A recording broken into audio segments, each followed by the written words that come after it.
সেদিনকে যখন টিভিতে দেখতে পেলাম বিশাল নধরকান্তি ভুঁড়ি দুলিয়ে চুরির দায়ে অভিযুক্ত পার্থবাবু জামিনে ছাড়া পেয়ে তার নাকতলার বাড়িতে এসে ঢুকছেন, চারিদিকে তার অনুগামীরা জয়ধ্বনি করছে, আরতি করছে, মাথায় রাজটিকা পরিয়ে দিচ্ছে, ফুল ছোড়া হচ্ছে।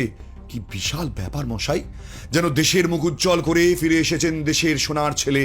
চারিদিক থেকে ঘিরে অনুগামীদের শিখি অনুনয়, দাদা তোমার ভুঁড়ি তো কমে যায়নি জেলে, বলো না দাদা জেলে তুমি কি খেতে।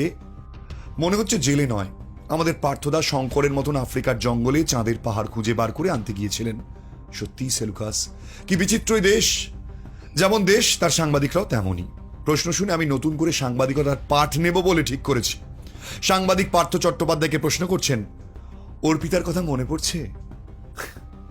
কোনো সাংবাদিক আবার আরেকটু এগিয়ে গিয়ে জেল ফেরত পার্থবাবুর চোখের চিকচিক করে ওঠা জল দেখতে পেয়ে দুঃখে প্রায় নিজেই কেঁদে ফেলছেন। আর কি।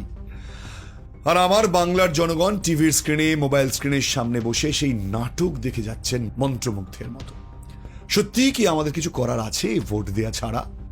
এই বিষয়গুলো মানুষের সামনে দেখানোর দায় যাদের ছিল, সেই সাংবাদিকদের আসল চরিত্রটা বুঝতে পারলাম পার্থ চট্টোপাধ্যায় জামিনে ছাড়া পেয়ে আসার পর।